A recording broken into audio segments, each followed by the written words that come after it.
Good evening, and welcome back to SL Tonight Presents Tales That Terrify. I'm your host, Felix Lebowski, and tonight we continue our journey through the forbidden pages of Alfred Hitchcock Presents Stories That They Wouldn't Let Me Do on TV. Last week, in episode 4, love came for Miss Lucy in the most unexpected and chilling of ways. This evening, for Series 3, Episode 5, we descend even deeper into the shadows with a tale of elegance, obsession, and deadly consequence. From the masterful pen of Philip MacDonald comes Love Lies Bleeding, a story so darkly twisted that even Hitchcock himself declared it unsuitable for the television screen. So dim the lights, settle into your chair, and prepare yourself for a tale of beauty, revulsion, and the terrible price one man will pay to protect his perfect image. Tonight, Love Lies Bleeding.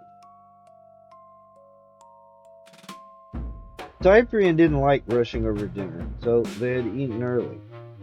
And now at 8 o'clock he was alone with coffee in Astrid's living room, while Astrid herself was in the bedroom out of sight and sound, changing into some frock suitable for the rather tedious party they were going to together. It was very quiet in Astrid's apartment, very comfortable. The maid had gone as soon as they had finished eating, so there weren't even sounds of movement from dining room and kitchen to disturb the peace. And there was plenty of time, plenty, because they needn't arrive at the Ballards before 9:30 at the earliest. Cyprian stretched luxuriously. He picked his coffee cup from the mantel and drained it and set it down again, his fingers momentarily caressing the delicate texture of the thin china.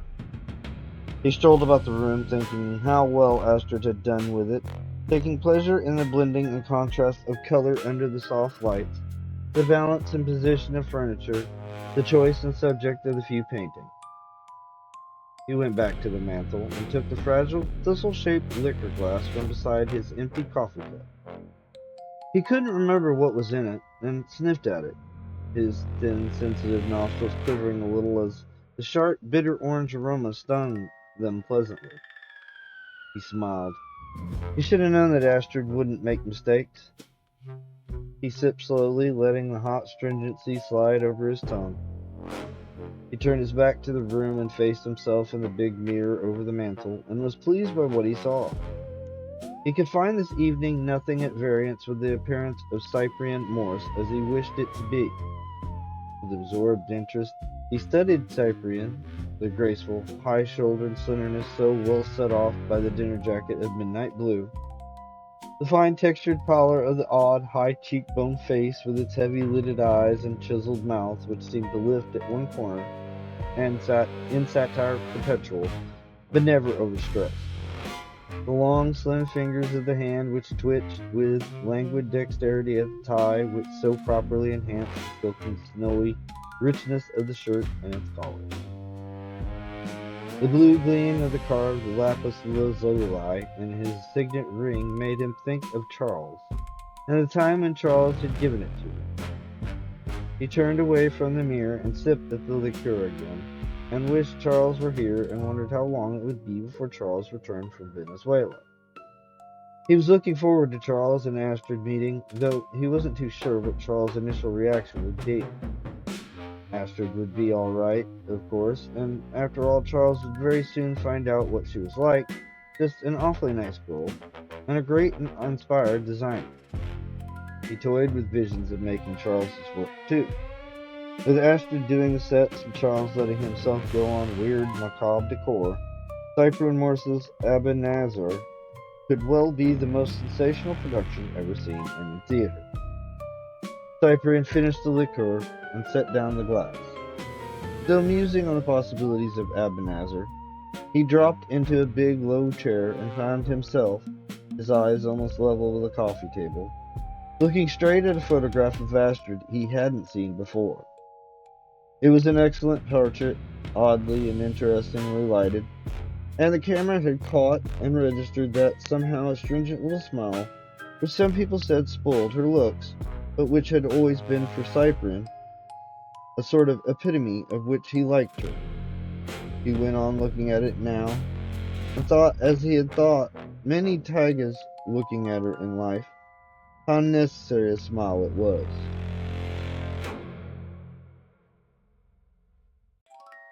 Without it, there would be no way of knowing that the full-blown and almost aggressive femininity of Astrid's structure was merely an accident in design.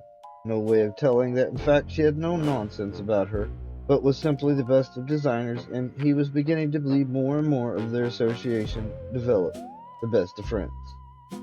He stretched again and relaxed in the chair. He was in the after-dinner mood which he liked best, and which only seemed to come when he had exactly the right amount of a little too much to drink. All his senses, all his perceptions were sharpened to a fine edge beneath a placid sheath of contentment. There was a magazine lying on the table near the photograph, and he reached out a lazy arm and picked it up. It was last month's Manhattan, and it fell open in his hands to the theatrical page and the beginning of Bum Hayward's long glowing review in Square Triangle. He knew it nearly by heart, but nevertheless began to read and savor it afresh, starting with the headline, Cyprian Morse Does It Again, and going through its delicious paeans to the shiny superplum of the very last paragraph. There is no doubt left that, despite his youth and, at this instance at least, his dubious choice of subject, Morse is one of the really important playwrights of the day, certainly the most significant in America. The door opened behind him, and let the magazine fall shut on his knee, and said, Ready? Without turning around. Cyprian? Said Astrid's voice. There was something strange about the sound, a quality which inexplicably, as if it had been some dreadful psychic emanation, seemed to change the shape of his every thought and sensation, so that where he had been relaxed and warmly content, he was now tense and chill with formless apprehension. Cyprian, said the voice again, and he came to his feet in a single spasmodic movement, turning to face Astrid as he rose. He stared at her in stunned amazement and useless hope of disbelief. His flesh crept, and he seemed to feel the hairs on his neck rising like the hackles on a dog. He came toward him, slowly, and he backed away. She mustn't touch him. She mustn't touch him. She drew inexorably closer. She held out her arms to him. He didn't know he was still moving away until the edge of the mantel shelf came hard against his shoulders. He could feel sweat, clammy cold on his forehead, his upper lip, his neck. Desperately, his mind struggled for mastery over his body. His mind knew that, in reality, this was merely a distressing incident hardly removed from the commonplace. His mind knew that a few simple words, a curl of the lip, a lift of the shoulders, any or all of these would free him, not only now, but forever. But the words had to be uttered, gestures made, and his body refused the task. He was close now, very close. She was going to touch him. She said in the same thick voice, Cyprian, don't look at me like that. And she said, I love you, Cyprian. You must know that. There was a ringing in his ears and the tight grip of nausea in his stomach. His throat worked as he tried to speak, but no words came from his mouth. She touched him. She was close against him.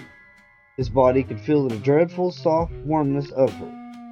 There was a mist over his eyes, and he could hardly see her through it. And then her arms were around his neck, soft but implacably strong. His mind screamed something, but his arms tightened their hold. She was speaking, but he couldn't hear through the roaring in his head. Somehow, he tore himself free. Forgetting, he tried to retreat and thudded against the brick of the mantel. With a scrabbling lunge, he went sideways and almost fell. He clutched wildly. His left hand caught the edge of the mantel shelf and checked his fall. His right hand, swinging, struck against something metallic and closed around it. Cyprian, said the voice. Cyprian. She was going to touch him again. Through the haze, he could see her, the arms reaching. There was a clatter of metal as the rest of the fire irons fell, and his right hand, still grasping the log pick it had closed around, raised itself above his head and swung downward with more than all its force. Through the rushing in his ears, through the red-flecked haze over his eyes, he heard the thick, dull crushing of the first blow, saw the slender shape crumple and collapse. The haze and the roaring faded, and he found himself standing half crouched over the thing on the floor, striking down at it again and again. It was as if something outside power had taken charge of him, so that the blows came without his conscious volition, thudding with the broadside of the heavy bar, then thrusting, slashing, tearing with the sharp point of the spike. Then, piercing the haze and thrusting him back into the knowledge of himself, there was a sharp pain in his shoulder as a muscle twitched and cramped. The lockpick fell from his hands, thudding onto the thick carpet. He looked down at what he had done, and then, an arm flung across his eyes, he turned and ran, stumbling and wavering for the outer door of the apartment. He smashed into it, scrabbled with shaking hands for the latch, tore it open, plunged out into the corridor, and, sightless, witless, came into a heavy collision with a man and a woman just passing the door. The woman lurched against the opposite wall. Cursing, the man snarled at Cyprian and caught him by the shoulder and straightened his slim, bent body and thrust him back against the door jamb. The woman took one horrified look at Cyprian and screamed. The man stared and said, "What in the name of—" Cyprian swayed. Everything. The figures facing him, the walls and doors, lights overhead, the pattern of the corridor carpet, all swung crazily together before his eyes, swung and tilted so that he reeled and clutched vainly for support, and slid down against the jamb to sit sprawled and ungainly on the floor, clutching at his whirled head. The woman said, "Look at him," in a shaky voice. "That's blood." And the man said heavily, "What goes on around here?" Cyprian moaned and began to vomit.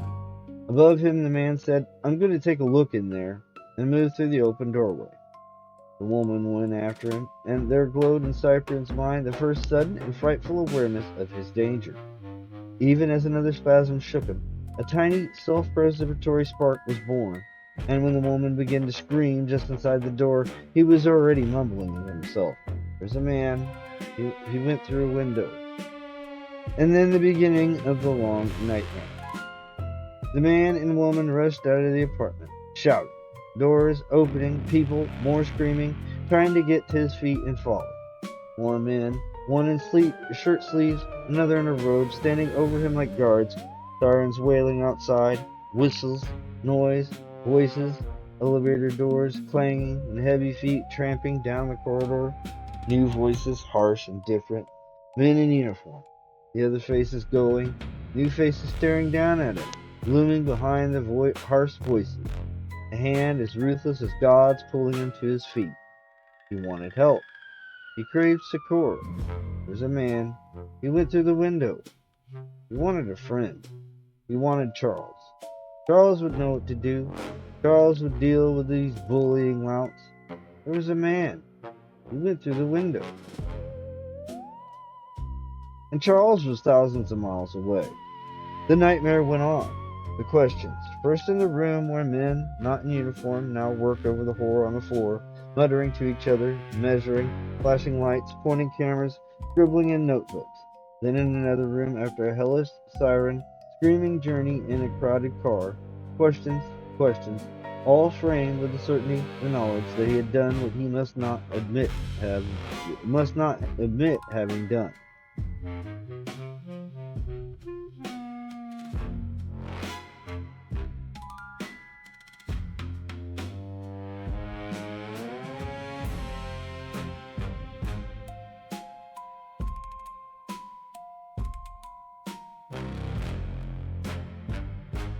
Questions, and the white light aching in his eyes, his throat stiff and his lips unmanageable, his whole body shaking, the inside of his head shaking too. Why did you kill her? What time did you kill her? What did you kill her for? What has she done? How long after you killed her before you run out? I didn't. There's a man. He went through the window. Alright, so's a man, and he went out a window. What do? Jump? Fly? You don't expect us to swallow it, do you? Yeah? How do you figure this sort of who he's going to help? I told you there's a man. He went through the window, down to the fire escape. He did, leaving your prints all over the poker. Yeah, and splashing her blood all over you? Now listen, Mr. Morris, it's completely certain that you killed this woman.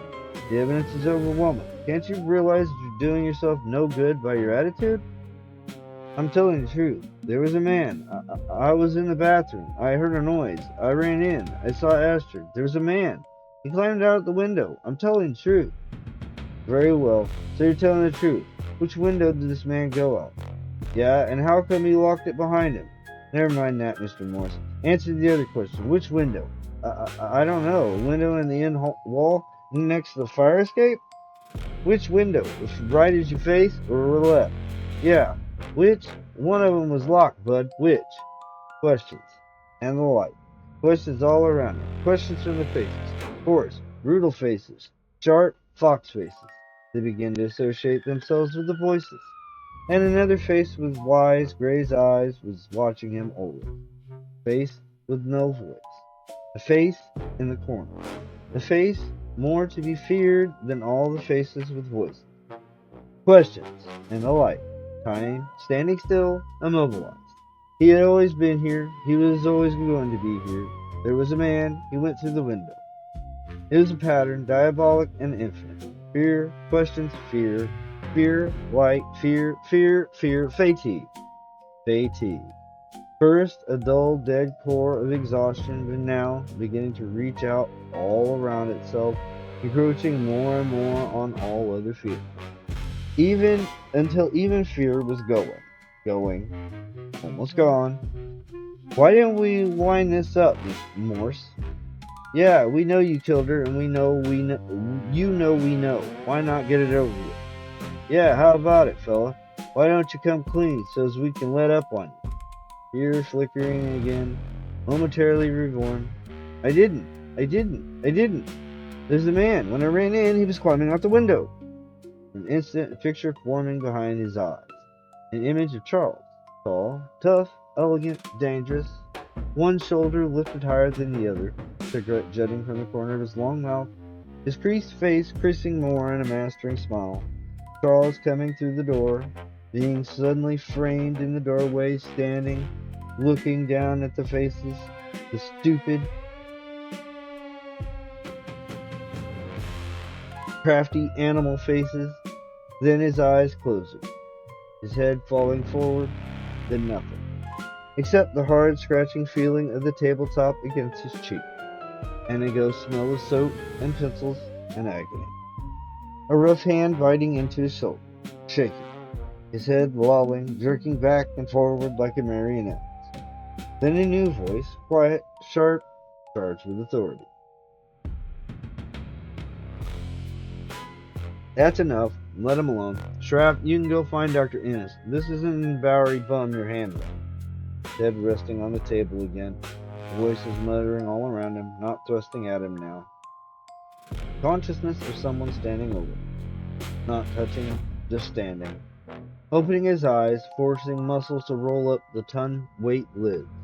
Seeing the wise gray eyes looking down at him, contemplating him, understanding everything. Staring dully up into the gray eyes for a moment, dully wondering, then letting the heavy lids fold down over his own eyes again. The door opening, and brisk footsteps, and quick and impersonal hands upon him. Doctor's hands, feeling at his temples, his wrists, tilting back his unbearably heavy head, with a deft thumb rolling back those eyelids. And then muttering above his head, his coat being eased off, shirt sleeve rolled up. Indefinite pause, and then the fingers on his arm and the sting of the needle. When he waked, it was to grayness. A gray blanket over him, gray walls, a door of gray bars, gray light filtering through a small grilled window. For some timeless interval, the drug held memory in check, but at last, with a sick, gray emptiness in his stomach, recollection came, and fear again. All the worse because its edges were dulled now, and instead of it being so intense, there was no room in him for other emotions. He was now entangled and heightened by remorse and shame and horror. He threw out the blanket and swung his feet to the floor and propped his elbows on his knees and dropped his face into his hands. There was a clanging sound, and he started convulsively and raising his head and saw a uniformed guard coming into the cell. The man was carrying a big suitcase which he put down as he closed the barred door. On the side of the case were the initials CM, and Cyprian saw with dull surprise that it was his own, the one Charles had given him in London. He heard himself saying, "Where did you get that?" And the fellow looked at him and said, "Came for your apartment. There's clothing, shave, tack, etc." He had a strange manner, at once meaning and non-committal, official and yet faintly sycophantic.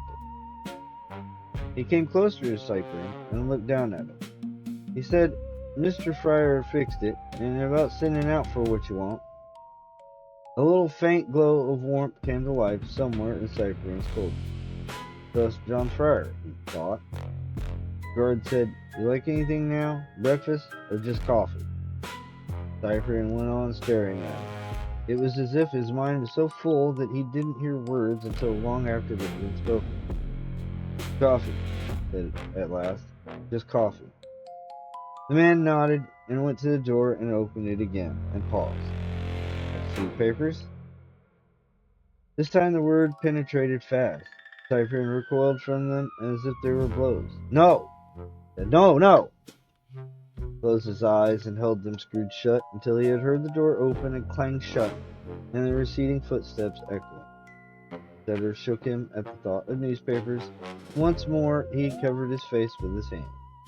Headlines, as if on an endless ticker tape, began to unroll behind his eyes, running the gamut from the sober through the sensational to the nadir of the tabloid. Famous playwright held on murder charge, designer slain, Cyprian Morris arraigned for murder, girl associate brutally battered to death, Park Avenue love fiend murder, famous theater brutally slashed, Morse Broadway figure jailed. He groaned and twisted his body this way and that, and desperately pressed the heels of his palms against his eyes until a spark shot red mist seemed to swim under the lids. But the tape went on unrolling, ceaseless stream of words.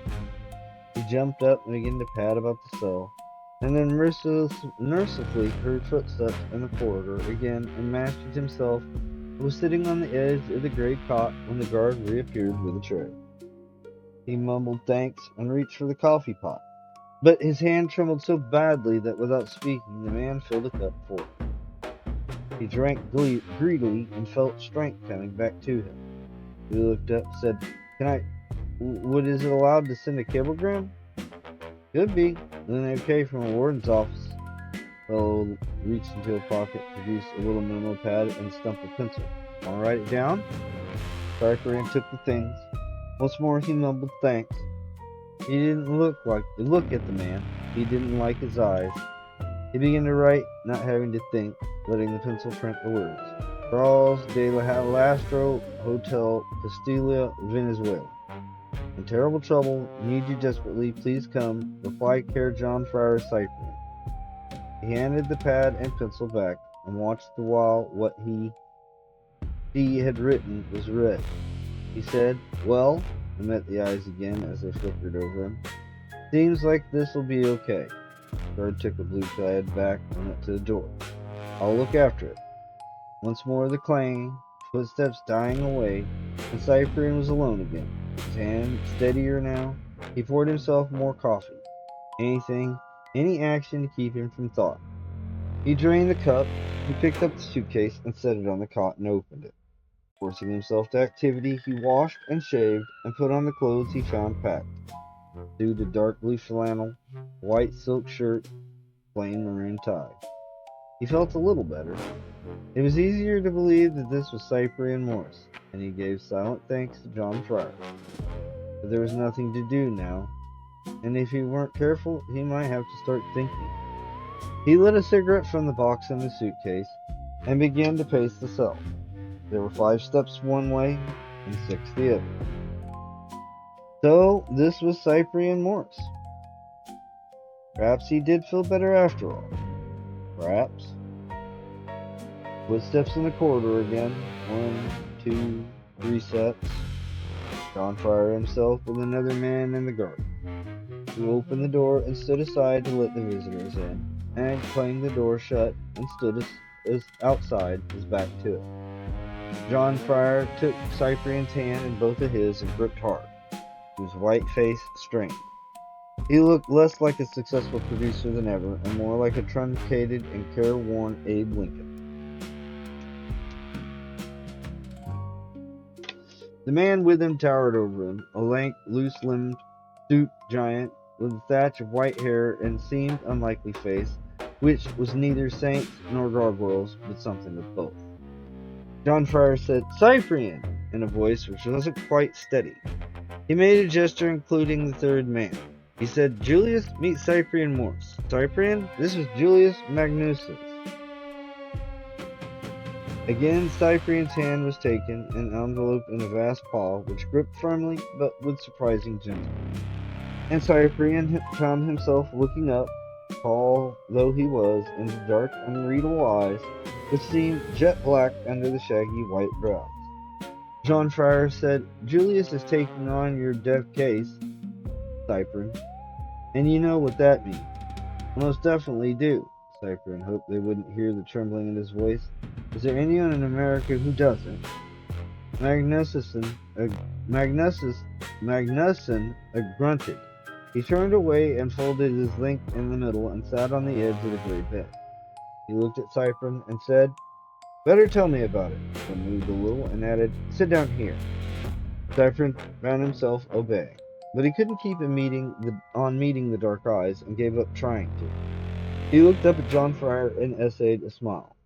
He said, "Of course," in Magnuson's direction, and then faintly, all the fear and horror of memory breaking loose in his head again. Where do you want me to start?"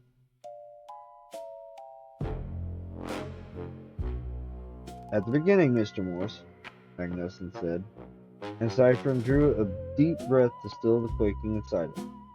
But it wouldn't be stilled. It spread from his body to his mind. He's being thrust into the nightmare again.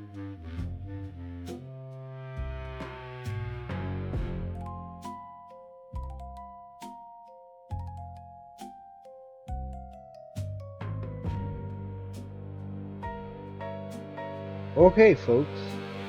Now, let's give it a moment to breathe. And we're going to go for a little ad break. Just remember, folks, like, comment, subscribe if you're enjoying the story. Let me know what you're thinking about it so far. And whenever we get back, we will finish up and find out how the trial goes.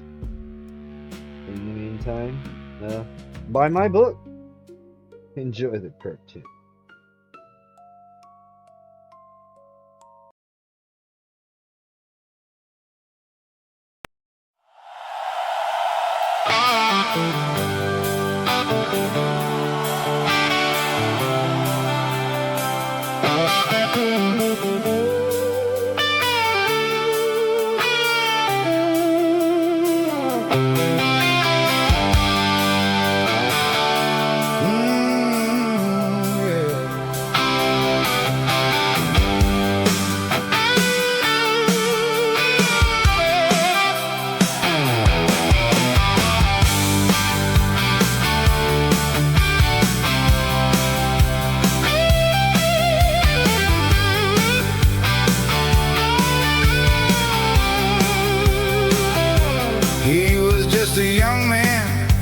First chased down the dream.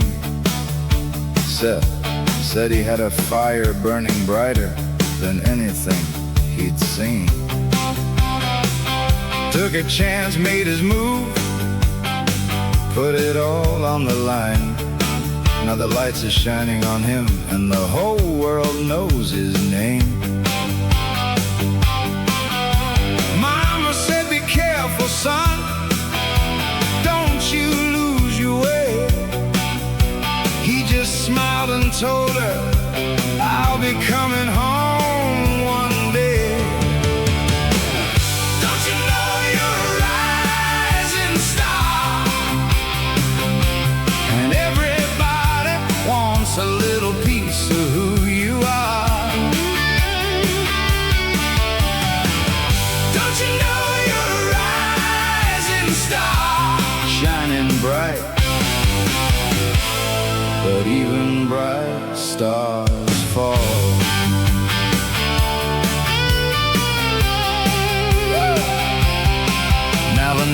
are getting longer, and the parties never end. Everybody's reaching out, trying to call him their friend. He's living large, living fast, trying to touch the sky, but deep inside he's wondering how long this flame can fly. The higher that you climb, boy, the farther you can fall. Sometimes the brightest spotlight don't light the way at all. Don't you know you're a rising star, and everybody wants a little piece of who you are. Don't you know you're a rising star, shining bright, but even bright stars fall. He still hears that guitar in the middle of the night, reminding him where he started before the blinding light.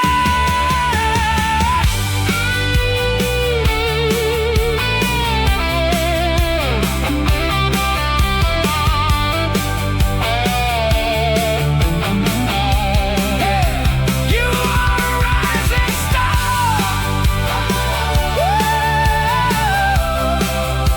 but every rising star has to fall.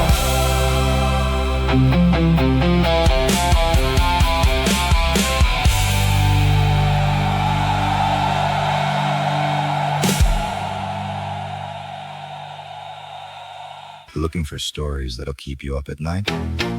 SL Tonight presents 3 terrifying collections straight from the vault. Tales that terrify, on record, tales from the vault, and papers from the vault. Real horror, real chaos, real entertainment. Available now. Don't sleep on these, or you might not sleep at all. Buy my book! He's right, you know?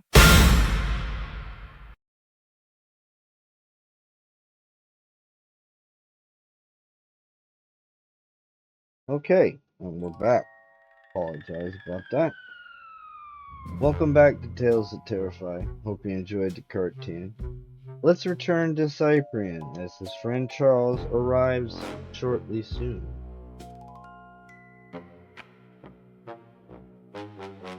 I can't.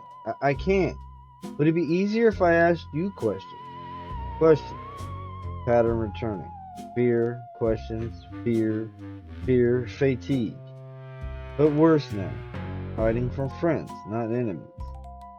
I have to ask you this. Did you kill this woman, Astrid Halmar? No. There was a man. He went through the window. You know of no enemies Miss Halmar might have had. No? How should I? Do you think the murderer was a stranger? A prowler? How do I know what he was? Or who? I don't know anything. Questions. Fear.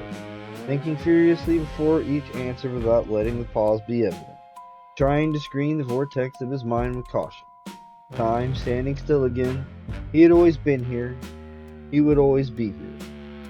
So, you were in the bathroom for more than an hour? Yes. I went there just after dinner. Just after the maid left the apartment. Are you feeling unwell? Is that why you stayed so long? Had something you ate upset your stomach? A straw. Solid straw. Snatch it. Yes, that's right. I was sick. It was the oysters. More questions. More fear. Feeling the dark eyes always on his face. Not meeting.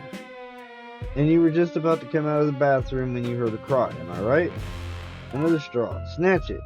Yes. Astrid screamed. And you ran out and along the passage to the living room? Yes. While you were running along the passage, did you happen to notice Miss Halmer's robe lying on the floor? Robe? What? No, I don't think. Her robe was found by the door of the living room. The killer, however he gained entry to the apartment, must have struggled with her, snatched at her in the passageway there, pulled off the robe as she fled in the living room. I'm wondering, did you notice it? Straw. Straw? I think I did. There was something soft on the floor. It caught my shoe. Now, Mr. Morris, as you entered the living room, you saw the figure of a man just disappearing out of the window. Yes? Yes. And you saw Miss Halmer's body on the floor and ran to it. Yes, of course I did. I had to try and help her. Naturally. Now, as your fingerprints are on the log pick, Mr. Morris, you must have handled it. Maybe you touched it? Her? It was in your way, was it? Sudden lightning. As if some frightful pressure were easing. Fear actually receding. Knowing now that these are no accidental straws, but material for a raft. A life raft. Yes, that was it. I remember now. It was lying across her body. I picked it up and threw it down away from her. And in your shock and horror, when you found she was dead, you forgot the telephone and ran blindly out to seek help and then collapsed? Yes, that's it, exactly. Questions, but not minding them now, being eager for them, and being able to meet the dark eyes, keeping his own eyes on them. The pattern had changed. Fear was there as a permanent lowering background, but in front of it was hope. The hope persisted, even when he was alone once more. It seemed to widen the cell, and raise its roof, set the blood flowing through his head again, so that his brain worked fast and clear, and he started to elaborate on the structure Julius Magnificence had begun to build for him. This work, and work it was, carried him through the dragging days and weeks with a surprising minimum of anguish. It even fortified him to some extent against the shock of the answering cablegram from Charles, which didn't arrive until several days after he had expected it. Cable ran, hospitalized, bad kick-up malaria, flying back immediately, released, maybe 2 weeks, hang on Charles. And that was bad news. Bad from two angles, that he would have to wait before Charles could get to him, that poor Charles was sick. But whereas before the first meeting with Julius Magnificence, Cyprian would have been crushed almost to extinction by these twin misfortunes, now they seemed merely to serve as his hope and his labor, as a spur to his fortitude and his hope and his labor, so that he clenched his teeth and redoubled his efforts to produce appropriate memories until he reached the point of being sure that at least Friar and Magnificence believed him, that he almost believed himself. But it wasn't as well for him that he wasn't present at any of the several meetings between Julius Magnificence and John Friar alone, or he would have heard talk which would have turned his hope light in purgatory into hopeless hell. A bad case, John. Don't hide it from yourself. We'll need a miracle. Good God, Julius, you mean you yourself don't believe? Stop. It's not a question I want to be asked, or answered. Leave it at what I said. A bad case. No case at all. But the evidence against him is all circumstantial, and therefore the best, in spite of what they say in novels. But surely it's all open to interpretations, like his fingerprints on that poker, and the splashes of blood on him and his clothing. Have you thought of that, John? Splashes. Not smears, which are what should be there from raising her, examining her, trying to help her. But the boy's gentle, Julius. There's no violence in it. He couldn't even kill a fly that was pestering him. Maybe not, and don't think that's not going to be used, for more than all it's worth. For God's sake, it's practically all we have. You know the young man, John. Tell me, how would he react to the suggestion of an alternative plea? Meaning not guilty or guilty by reason of insanity? Back gag? Good God, Julius. He wouldn't go for that if you tortured him. I was afraid that would be the answer. Look now, what is all this? What are you trying to do? Tell me you won't take the case after all. Is that it? Pull out, John. I'm trying to save your prodigy's life, that's all. I don't get this. Julius Magnificence, of all people, scared it was set up like this. Remember that police photograph you showed me? Well, think of it. Not the head wounds, the others. Think of it. Cyprian would not have been responsible for that frightful sort of brutality. Think of what was done to that girl, man. Can't you see? Can't you? Oh, yes, John. I can see a great many things. But Cyprian knew nothing of such conversations, and it seemed to him, every time he saw his counsel, that more and more confidence radiated from that towering, loose-limbed figure, that the penetrating dark eyes looked always more cheerful. So he rode out the rest of the dragging days and nights and came in good enough order to the morning when the trial was to open. It was a Thursday, and he liked that because he had had a fancy, since an episode in his boyhood, that Thor's was his lucky day. Further, a bright autumnal sun was glittering over New York, and even a rare occurrence in the weeks he had been there, pushing rays through the bars of a small window high up in the wall of his cell. Read that a little fast. He dressed with great, almost finicking care. He drank a whole pot of coffee and then sent for more. He even ate a little of his breakfast. He was ready and waiting a full half hour before they came for him. He spent it pacing the cell, smoking too much and too fast, glancing occasionally towards the pile of letters which he hadn't read, and had no more intention of ever reading than he had looking in court at any of the reporters' faces. He didn't think of what was before him today. He dared think of that in the same way, only infinitely multiplied, that he never thought about what was coming on a first night. So he considered with furious intensity anything and everything except what was coming. The sure hope at the back of his mind must be kept and followed. He came naturally to the thoughts of Charles. Every day he had been sure this must be the day when he would hear again, and every day he had been disappointed. He had wired again, and he had written this note which John Fryer had airmailed for him, but still no answer. Charles must be very ill indeed, or a wonderful idea which he dare not dwell upon for more than one delicious instant. Charles was well again and had arrived in New York and was on his way here. The third alternative is he shuddered away from the thought of Charles dead was so black, so bleak, so dreadful, that it would have driven him back and escaped the thoughts of the immediate future. He hadn't been saved or arrived where he was going. For once he was glad to see the fellow. He said, "Should we start now?" and moved towards the door. But the man shook his head. "They ain't here yet," he said. "Take it easy." He drew a folded yellow envelope from a pocket and held it out to Cypher. "Sent over from Friar's. You reckon you might like to have it?" Cypher almost snatched it from the outstretched hand. His heart was pounding, and sudden color had tinged his pallid face. With fingers which he didn't know were shaking, he fumbled at the flimsy envelope, ripped it open at last, and unfolded the sheet it contained, and read, "Better out next Wednesday, will fly arriving Thursday, Charles." New color deepened in Cyprian's face. He read the cable again and again. Here was the best of all possible omens, almost as good as his wild daydream of a few moments before that perhaps Charles would arrive in person. On second thought, perhaps better, because now he was supremely confident, and he would so far prefer to have all this ugliness behind him when Charles returned, out of sight and wrapped up and put away, to be disinterred and examined, if ever, at a safe distance and time, and then only for personal historic interest. He moved his shoulders unconsciously, as if in reflex to the removal of a heavy weight. He folded the strip of paper carefully and stowed it away in his breast pocket, then looked at the guard and smiled and said softly, "Thank you very much." There was a tramping of feet in the corridor, and two uniformed men he had never seen before. One of them pushed the cell door wide and looked at him with no expression and said, "All set?" Cyprian smiled at this man too, and walked out into the corridor quickly, lightly, almost jauntily. But there was no lightness in him when he came back 8 hours later, and no square of sunshine from the barred window. There was only night outside, and here the hard, cold light of the single bulb overhead. His face was lined and wax white. His shoulders sagged, and his body seemed not to fill his clothes. He lurched from his feet while they opened the door of the cell, and one of the men gripped his arm and said, "Take it easy." They put him inside, and he dropped on the edge of his cot, sat there limp and head hanging, his eyes wide and staring at the floor and not seeing. The escort went away, and his own guard came, and sometime later the doctor.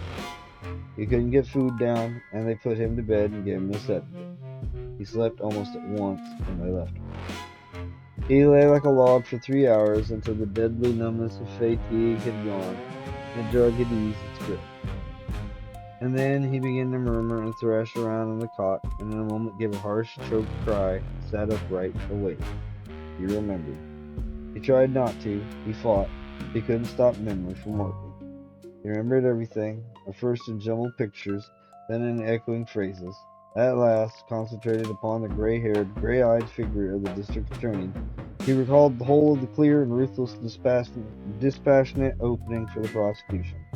A speech which, period by period, point by careful point, had not only stripped Cyprian Morris of all cover, but had shattered all remnant of hope in him. What had happened after the speech didn't matter. The irreparable damage to Cyprian Morris, the conviction of Cyprian Morris, had been brought about.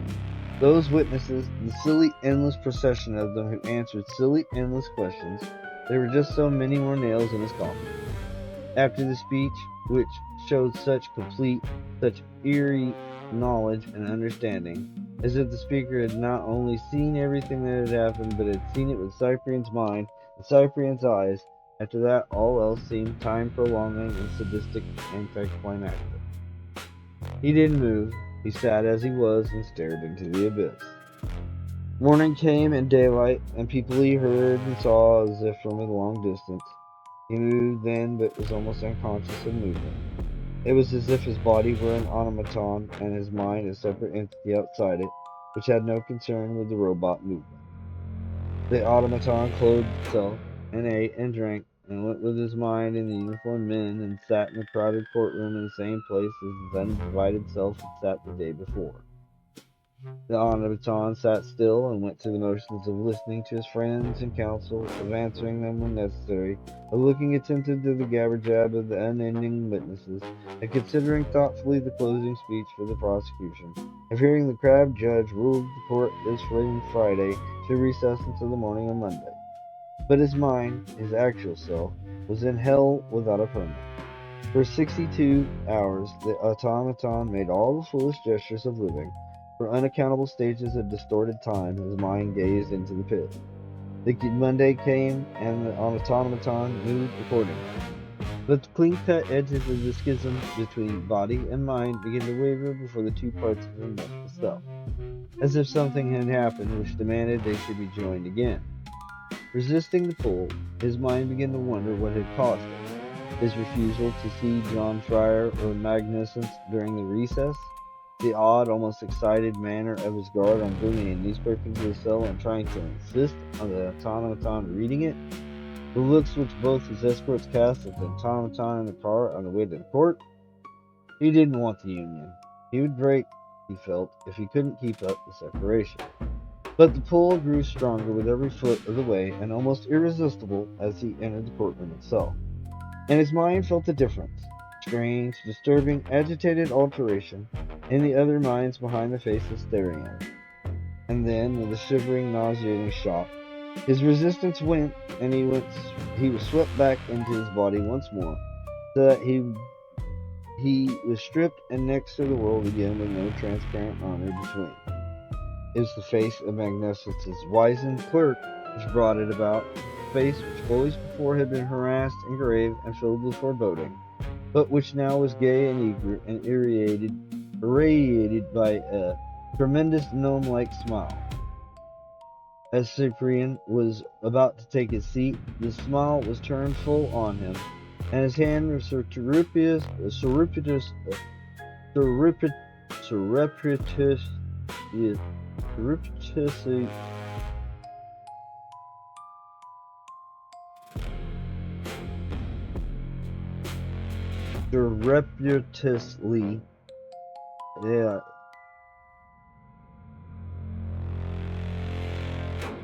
surreptitiously taken and earnestly squeezed, and through the smile a voice came whispering something which couldn't be distinguished, but all the same was pregnant with the most extreme importance. Cyprian sat down weakly. Once again he had no strength. He looked up into the little clerk's face and muttered something. He wasn't sure of the words himself. An astonished change came over the puckered visage.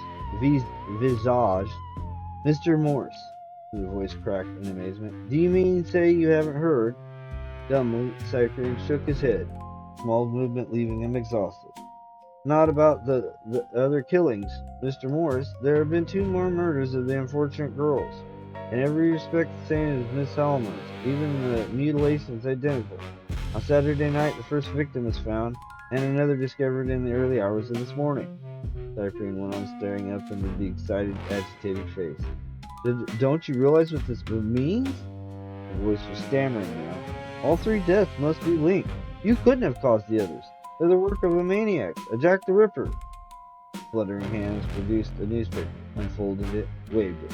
Look here, Mr. Morse. There were black, heavy headlines. They wavered in front of Cyprian's eyes, then focused sharply and made him catch at his breath. Police clueless and new fiend slayings. Morse released demanded by public. Oh, said Cyprian, his lips barely moving. Oh, I see. His whole body began to tingle, as if circulation had been withheld from it until now. He said, a little louder, what will happen? The clerk sat down beside him. His hoarse whispering was as clear now as a shout in Cyprian's ears. What will happen? I'll tell you, Mr. Morse. I'll tell you exactly. The DA will withdraw, and not long after Miss Magnificence is opened. He'll withdraw, Mr. Morse, you mark my words. The words coincided with a stentorian bellow from the back of the courtroom, followed by a stamping rustle as everyone stood up and justice swept to its throne in a dusty black robe. And Cyprian, life welling up in him, found himself caught in a whirling, timeless jumble of fact and feeling and emotion, a maelstrom which was, in effect, the precise opposite of the long nightmares succeeding his arrest. Julius Magnuson, towering on his feet, speaking of his Cyprian Morse innocence with an almost contemptuous certainty. Julius Magnuson examining detectives on the witness stand, forcing them to prove all three killings had been identical. Julius Magnuson calling more witness, then looking around haughtily at the prosecution when the court was asked to hear a statement. The district attorney himself, gray eyes not understanding now, but puzzled and confused, muttering that the state withdrew its case against Cyprian Morse. The judge, speaking, bestowing commiseration on Cyprian Morse, laudation on Julius Magnuson, censure upon their opponents. The bedlam breaking loose, himself the center. Friends, strangers, acquaintances, reporters, all crowding, jabbering, laughing, women weeping, flashbulbs exploding, John Fryer pumping both his hands, Magnuson slapping him on the shoulder, himself the center of the wedge of policemen struggling for the edge. An odd little instant of comparative quiet in the hallway, and hearing Magnuson say to John Fryer behind him, an apology, John, you were right. Then John's big car and the soft cushioned seat supporting him, and quietness, the tires singing on the road and time to draw breath and taste freedom. All horror was behind him, and it was Wednesday evening, and Charles was coming home from John Fryer's house in Westchester, in John Fryer's car, driven by John Fryer's chauffeur. It was deepening dusk when they pulled into the parking lot behind the apartment house.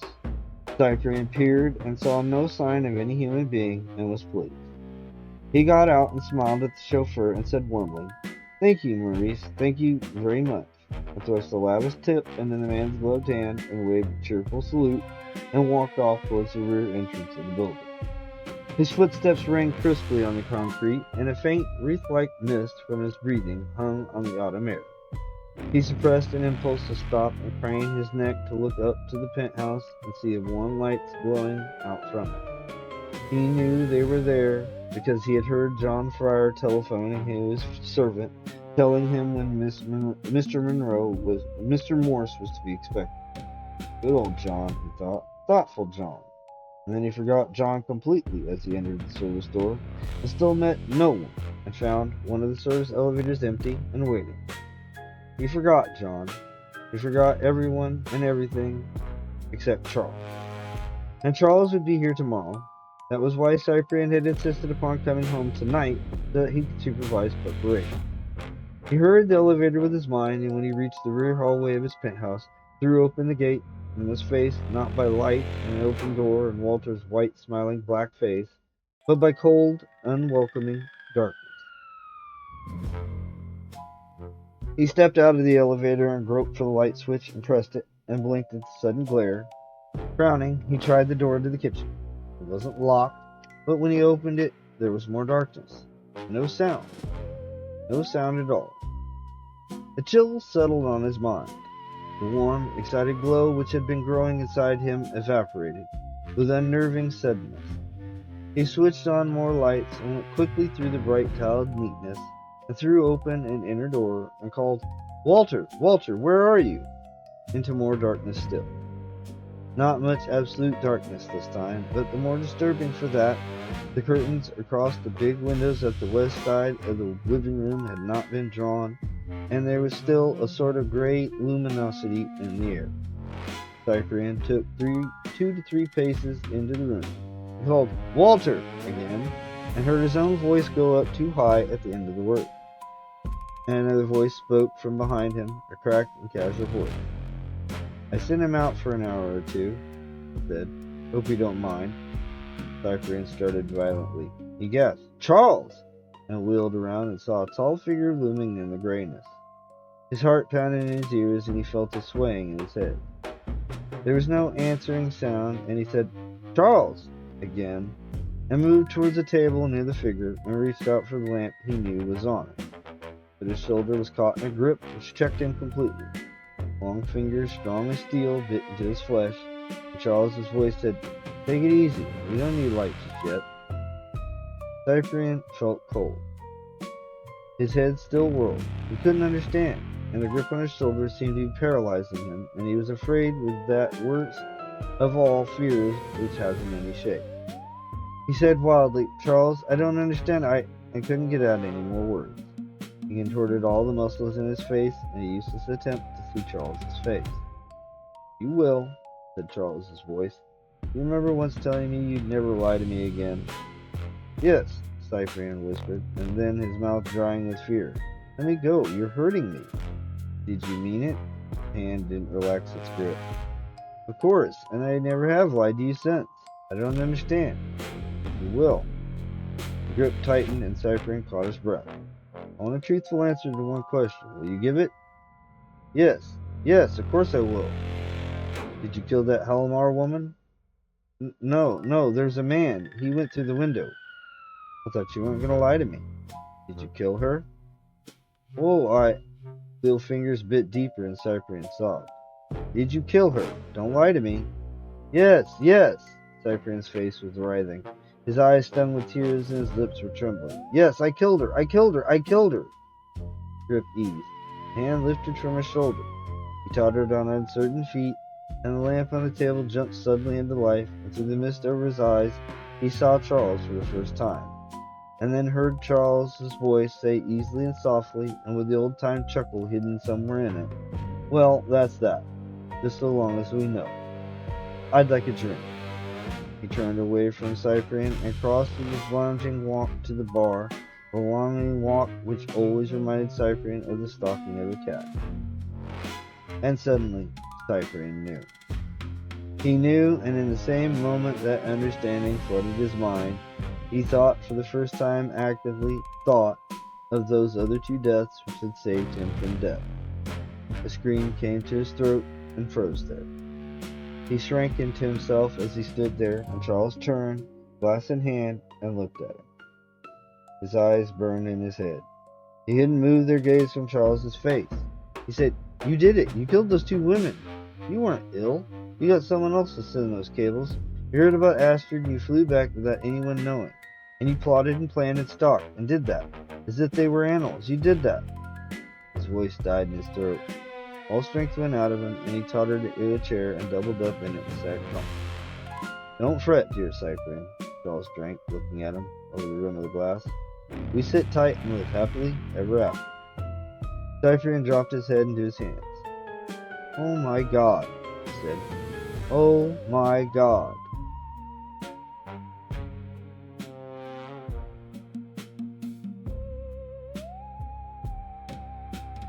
And so, another forbidden tale draws to its unsettling close.